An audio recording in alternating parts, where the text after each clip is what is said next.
देखिए इस ब्रह्म मुहूर्त के अंदर पक्षियों की आवाज़ और ये मध्यम मध्यम बहती हुई फुरवाई, ऐसे तो आपको महसूस नहीं होगा, लेकिन जब आप उन झंडों को देखेंगे तो कितनी शालीनता से, सभ्यता से धीरे धीरे बह रहे हैं। और इसी जो धीरे धीरे बहती हवा है, यह हमारे सारे थकान, हमारे सारे चित्त की परेशानियों को साथ में धीरे धीरे लेके जा रही है। बहुत ही ज़्यादा सुकून का, आनंद का हमको अनुभव हो रहा है यहाँ पे। और इतने प्रातःकाल मुहूर्त में भगवान ने यहाँ पे आने का अवसर दिया और ट्रेन के अंदर ही मार्गदर्शन के लिए यादव साहब हमारे साथ हो गए। ये बहुत ही बड़ी कृपा मैं मानूंगा कि ये स्वयं यहाँ के रहने वाले हैं।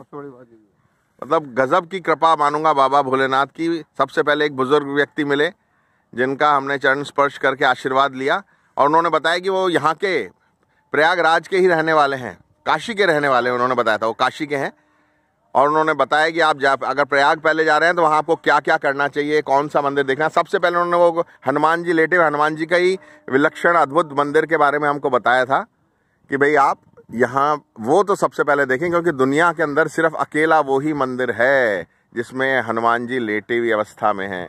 वरना हनुमान जी का तो आप जानते हैं पूरा जन्म ही सिर्फ सेवा के लिए हुआ है। वो हमेशा जागरूक, तत्पर और भगवान राम की सेवा में खड़े हुए ही नजर आएंगे आपको। और इसीलिए हनुमान जी का जो पूजन है वो भी संध्या काल में ही कहा जाता है कि वो पूरे दिन अपने भगवान राम की सेवा करके जब उससे निवृत्त हो जाते हैं, उसके पश्चात ही यदि हम उनका पूजन करते हैं, पूजन अर्चन करते हैं, तो हमें फ़ायदा मिलता है। क्योंकि तभी समय है हनुमान जी को हमारे लिए, तो उस समय ही उनका पूजन करना चाहिए। और जहाँ तक अभी बात चल रही थी, अब आप कुछ बता रहे थे लेटे हुए हनुमान जी के बारे में। जैसे यहाँ पे प्राचीन लोगों ने बताया है कि यहाँ पे जो मंदिर है हनुमान जी का, कुछ लोगों ने इसको एक बार ये प्रयास किया कि इनको मतलब यहाँ से शिफ्ट किया जाए कहीं पे। अच्छा। लेकिन जैसे जैसे उनको वहां से निकालने का प्रयास किया जा रहा था, वो वैसे वैसे नीचे धंसते जा रहे थे। अभी आप सर वीडियो में आपको दिखाएंगे, ये नियर अबाउट कम से कम 8 से 10 फीट नीचे मंदिर है।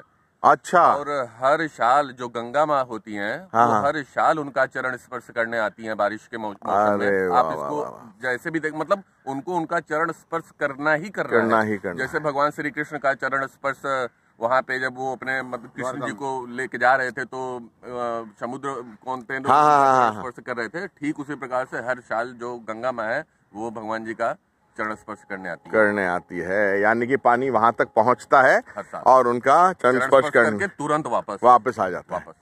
मतलब कोई नुकसान नहीं पहुंचाया जाएगा। स्पेशली सिर्फ चरण स्पर्श करने के लिए ही पानी जाता है धीरे धीरे, और चरण पे जैसे ही छू जाएगा वापस से।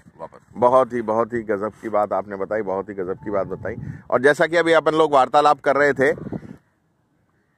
अपन एक बात पे सोच रहे थे कि भाई क्या मैंने आपको बताया था कि अपने को ये ध्यान आया आपको किस बारे में था?